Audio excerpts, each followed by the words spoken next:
Tranche de couple. Un podcast de Guillaume et Max. La vie à deux, au fil de l'eau. Bonjour et bienvenue sur ce nouveau podcast qui, vous l'aurez compris avec la bande-annonce, traite de la vie de couple. Notre vie de couple. Nous, c'est Guillaume. et Max. On a tous les deux la trentaine et déjà une petite expérience de la vie de couple. Pourquoi un énième podcast sur la vie de couple ? En fait, il n'y en a pas tant que ça. L'idée nous est venue cet été, alors qu'on découvrait un podcast très drôle, réalisé par Magali Bertin et Seb Melia, et intitulé « Une heure avant la rupture ». Alors, au-delà de leur fameux caractère, et ils en ont, de leur rire assez communicatif, on s'est reconnu dans leurs différentes anecdotes sur leur vie de couple. Et on s'est dit que ce serait sympa, nous aussi, de partager des tranches de vie de notre vie de couple. D'où d'ailleurs le nom du podcast, Tranche de couple. La contraction de tranche de vie et de vie de couple. Vous l'aurez compris. Bref, si le podcast de Magali et Seb montre surtout leurs différences, Spoiler ! Ça conduira d'ailleurs effectivement à leur rupture. nous, on a bien l'intention de faire de ce podcast un moment fun, où vous retrouvez régulièrement autour d'anecdotes, d'histoires drôles, etc. Il y aura peut-être aussi des histoires moins drôles. Bon, en soi, faire un podcast, c'est toute une aventure. Alors déjà, d'un point de vue technique, Merci Max d'ailleurs d'avoir pris en charge ce podcast. Merci beaucoup. ouais, parce que j'ai quand même passé pas mal d'heures à regarder des tutos sur YouTube, à lire des conseils sur les différents sites. Mais chacun son boulot, je veux dire. Non, mais bon, juste parce que c'est peut-être pas forcément évident pour tout le monde. Faire un podcast à deux, en fait, c'est quand même beaucoup plus compliqué en termes de technique qu'un podcast tout seul. Mais bon, faire un podcast, c'est une aventure aussi parce que on n'arrête pas de se couper la parole. Ah, jamais. Du coup, pas facile d'être sérieux. Bon, on va peut-être réfléchir à un bêtisier. On verra. Thème de l'épisode. On s'est dit que pour ce premier épisode, on avait un thème qui était tout trouvé. Ça commence par miaou et ça finit par waf. Mais oui, pourquoi pas chien et chat. Alors, bon, c'est drôle dans un sens parce que c'est effectivement grâce à un chat qu'on s'est mis ensemble. Ouais, alors qu'en fait, nous deux, c'est plutôt moi, je suis chien et Guillaume, chat. Ouais, tout est pas noir et blanc. Moi, j'aime beaucoup les chiens aussi. J'aime beaucoup les chiens aussi. Après, je me reconnais plus dans un chat. C'est un peu plus Ouais, indépendant. ton côté félin. C'est mon côté félin, mon côté... Ouais. Bon, mais je crois qu'on n'est pas les seuls non plus à avoir cette distinction chien-chat. Et dans les couples, ouais, ça arrive quand même dans les couples qu'on connaît pas mal, non ? Ouais. Il y en a. Mais du coup, moi, je pense qu'il y a plein de couples en dehors qui sont pas forcément chien et chat, qui sont chien-chien ou chat-chat, enfin, qui peuvent aussi très bien vivre ensemble sans forcément peut-être se titiller se teaser autant que nous on le fait. Ouais. Mais autour des animaux, parfois, c'est marrant, ils sont à peu près en otage, ces animaux. Et je me souviens de... Oh, ça y est, la prise d'otage. Ouais. On avait dit pas de géopolitique. Non, mais tu sais, on a un couple d'amis. Elle voulait absolument pas se marier. Et lui, il voulait se marier. Et du coup... Ils ont adopté un chat. Mais tu te souviens de l'histoire ? Non, L'histoire, vas-y. c'est que, en fait, elle lui a dit écoute, soit on se marie, soit on adopte un chat. Parce que lui, il voulait un chat, par contre. Et du coup, en fait, ils ont adopté un chat. J'arrête pas de le proposer, je pense qu'on adoptera d'ailleurs très vite un chat, plus vite que tu ne le penses. Hein. Ne te retourne pas. Miaou. Ouais. Bon. Mais nous, ouais, chien et chat, ça nous ressemble un peu aussi dans notre quotidien, non ? Aussi peu.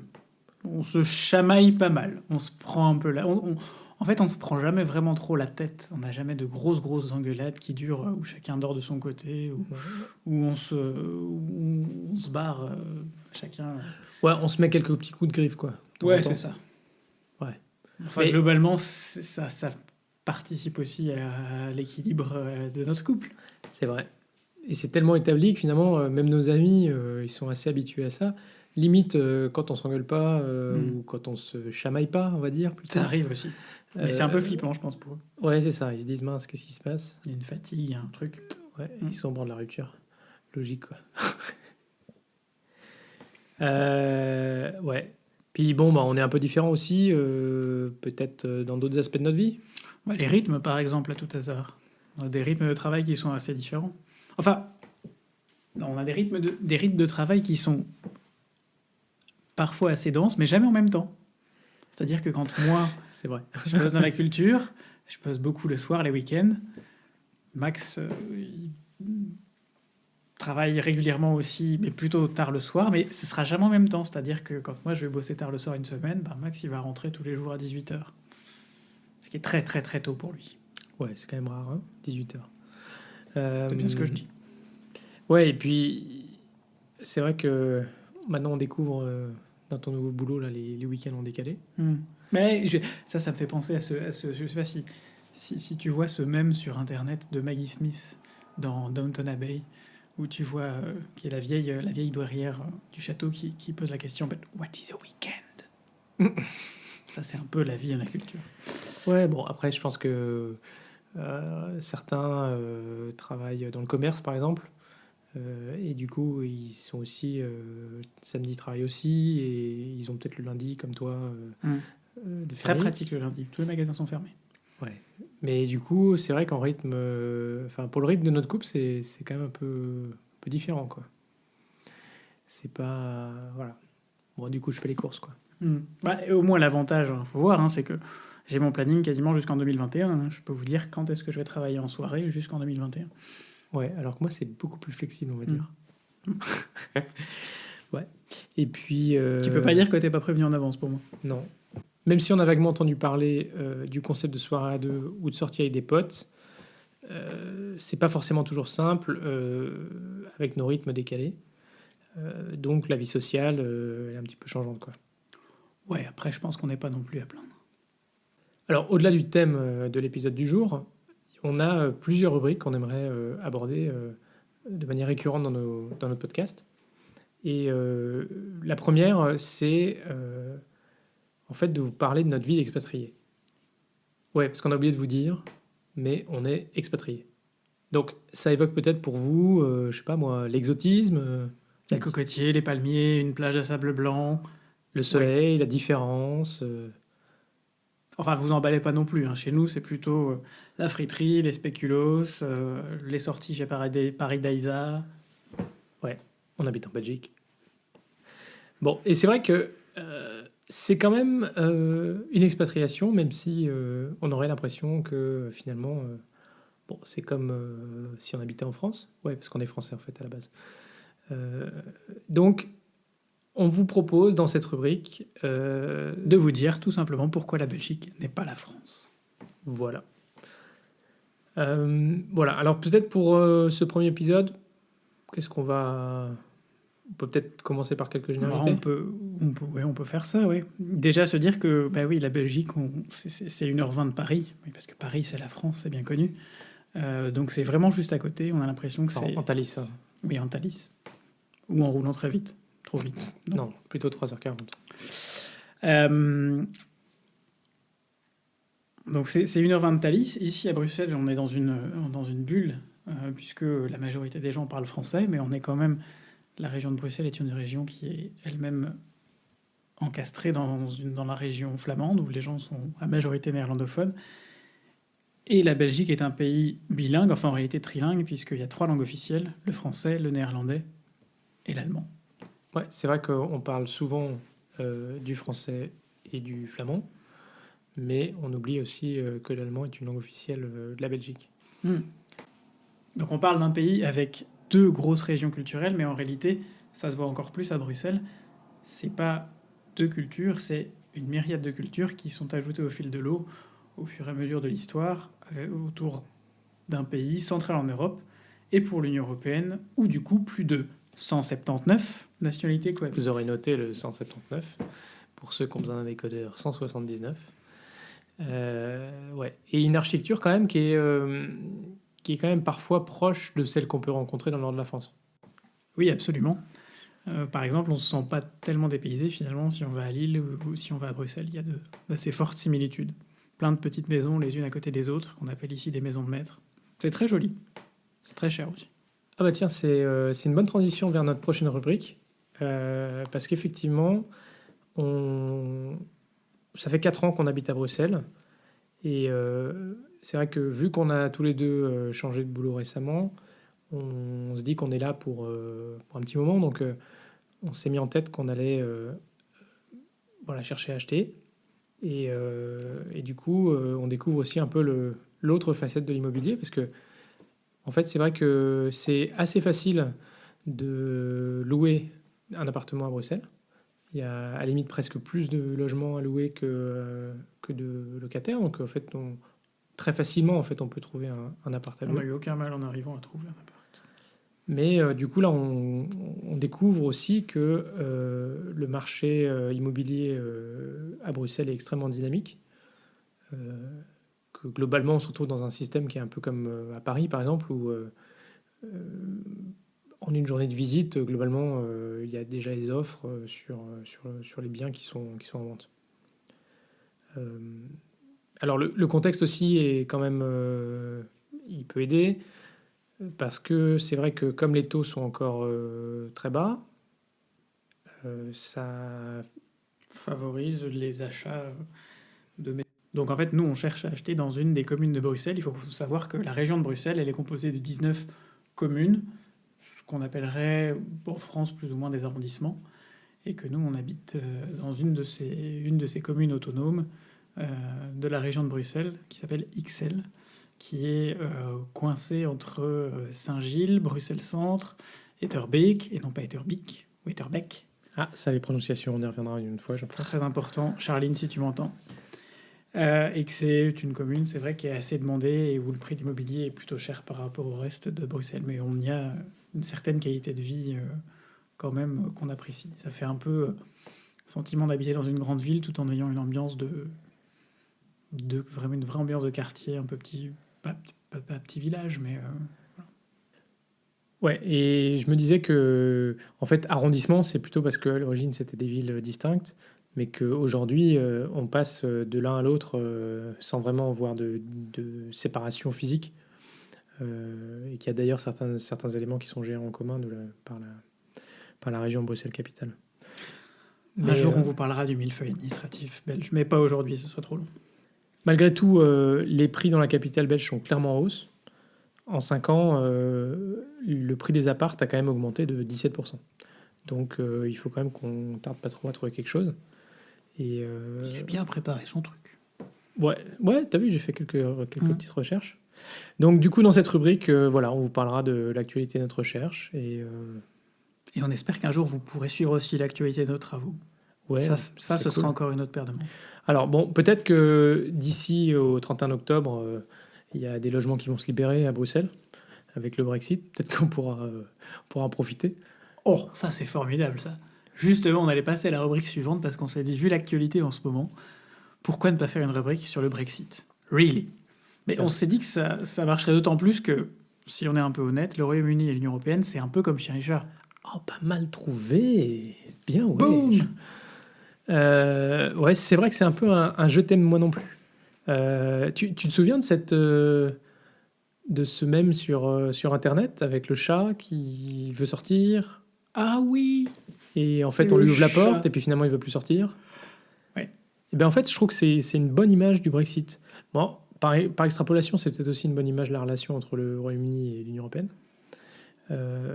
Mais c'est vrai que plus les jours avancent et plus il est difficile d'avoir une vraie certitude sur qu'est-ce qui va se passer le 31 octobre au soir. Attends, laisse-moi regarder mon agenda. Pour l'instant, j'ai rien. Je suis libre. Bon. Si tu peux m'inviter au resto. Donc,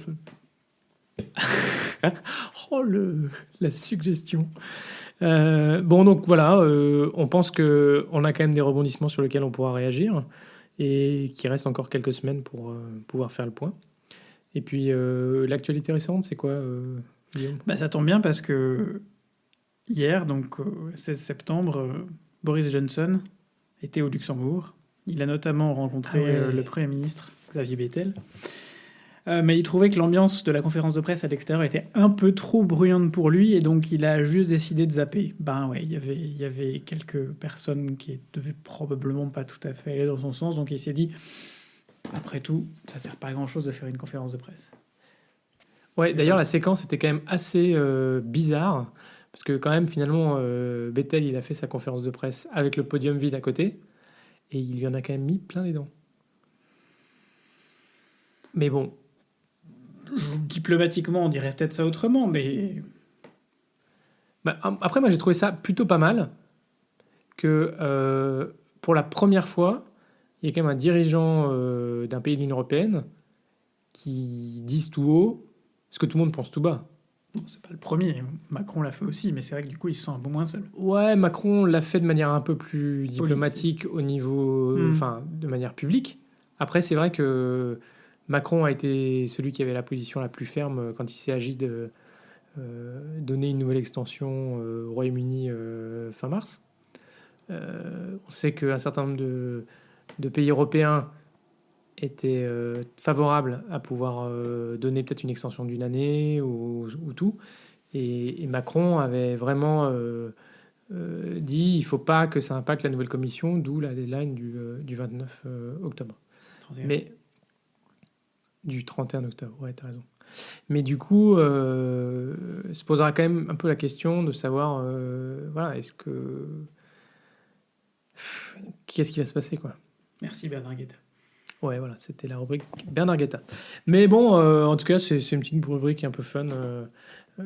On s'est dit que ça pouvait Thématique. apporter une Qui petite rentre bien dans ambiance. Chien et Chat. Exactement.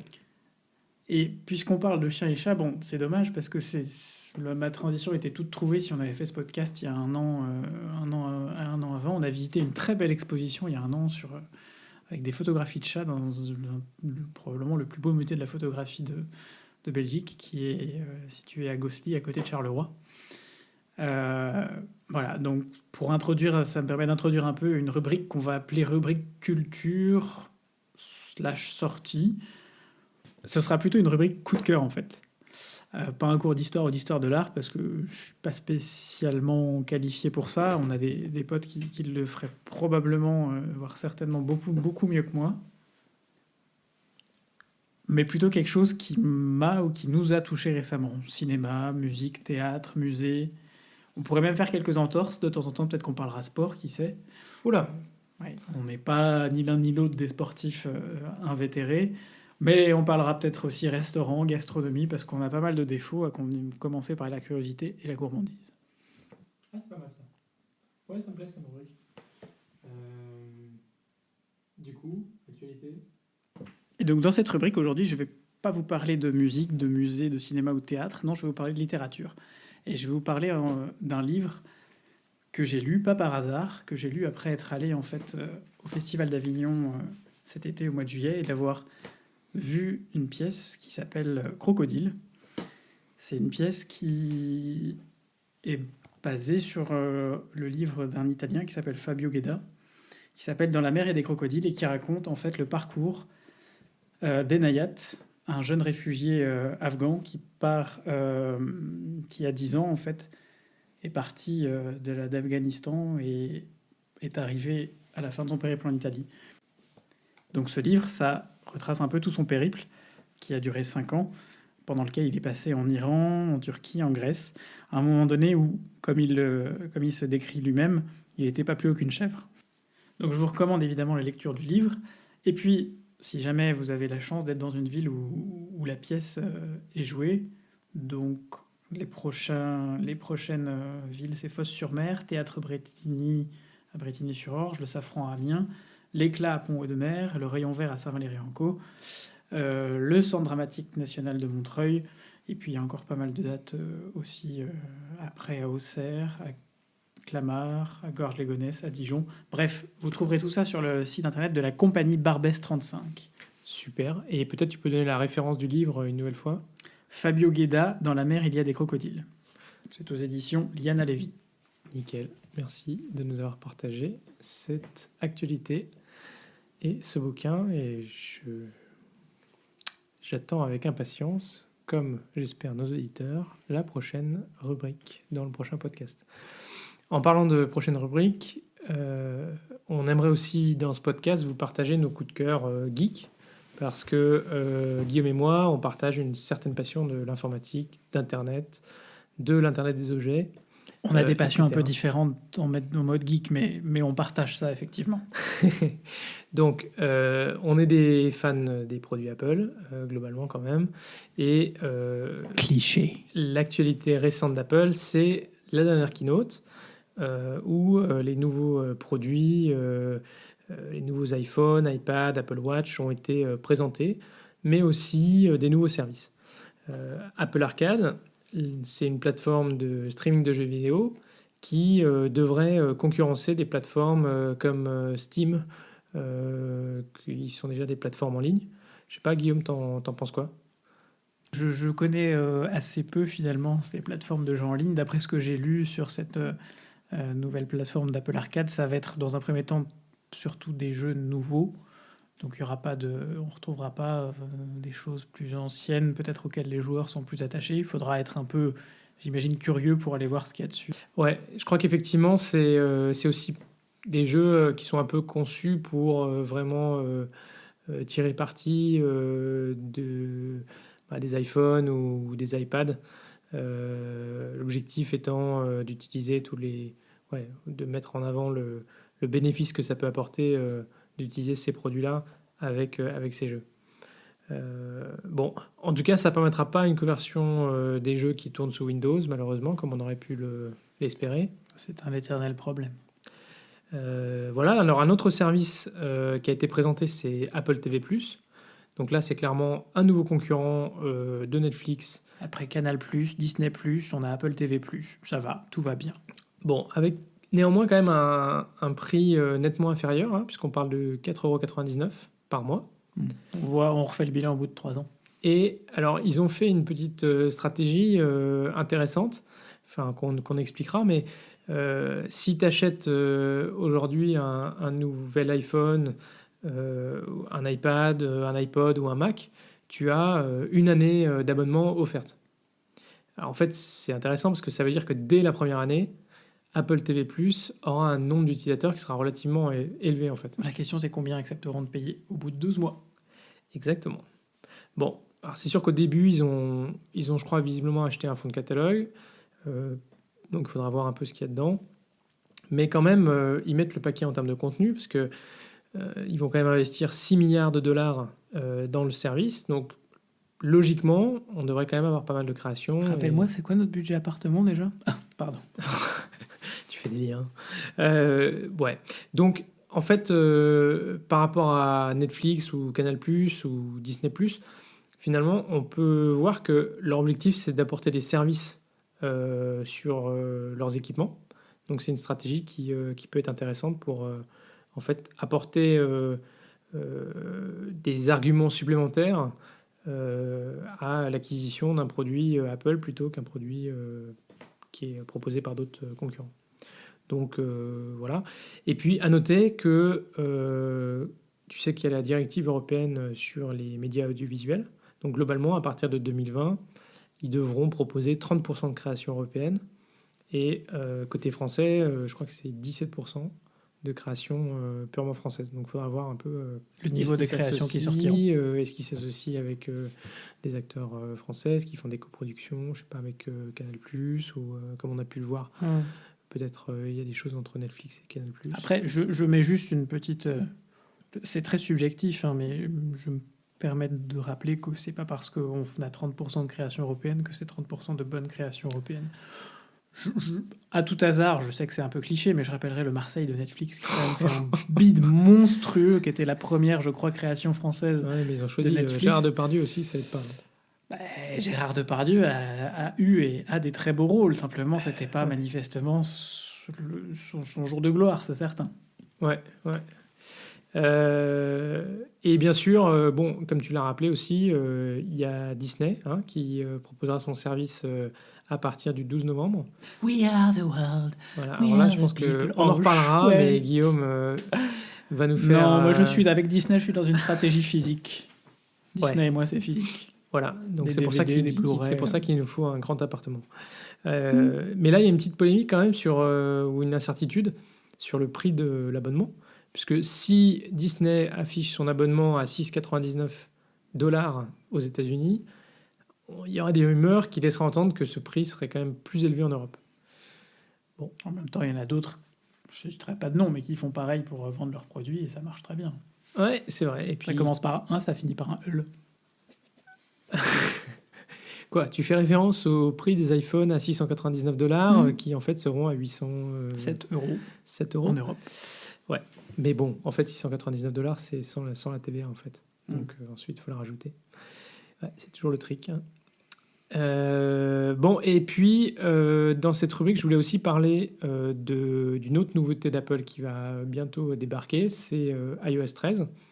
En fait, pour tout dire, je suis assez impatient de le tester parce que c'est vrai que, bon, certes, il y a des évolutions sur l'iPhone qui vont être assez sympas, je pense au mode sombre, mais sur l'iPad, j'ai vraiment l'impression de ce que j'ai lu et de ce que j'ai vu dans les tutos qui ont été présentés, qu'il y a un espèce d'effet révolution, parce que tu vas pouvoir utiliser en fait l'iPad vraiment un peu plus comme un ordinateur avec du multi-app réel. Tu vas pouvoir ouvrir plusieurs applications, plusieurs fois la même application, ce qui aujourd'hui n'est pas possible. Donc je me dis que ça pourrait être assez sympa, mais bon, il faudra voir comment finalement on n'arrive pas à prendre ça en main. Et malgré tout, ces derniers jours, la rumeur sur iOS 13, c'est plutôt la faille de sécurité qui fait les devants de l'actu. On espère surtout qu'ils vont réussir à trouver la faille de la faille. Avant la résoudre la faille, quoi. Ouais, c'est ça. Ouais, avant la sortie finale, effectivement. Voilà les amis, c'est terminé pour ce premier épisode. Alors, on espère que ça vous a plu. On a prévu de faire une diffusion de notre podcast tous les 15 jours. Mon Dieu, on n'est pas sorti de l'auberge. Exactement. Donc, on sera ravis de vous retrouver prochainement. N'hésitez pas à partager le podcast, à mettre un commentaire sur les plateformes de diffusion, de partager le podcast sur les réseaux sociaux. Ça permettra de le faire connaître, surtout que là, au début, je pense qu'on va peut-être avoir 1 ou 2 abonnés, je sais pas.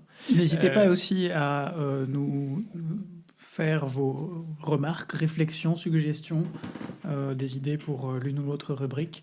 Vous pouvez le faire via notre compte Twitter, donc tranche le chiffre 2, couple au singulier sur Twitter, et tranche 2, le chiffre 2, donc couple au singulier @gmail.com pour nous les envoyer par email.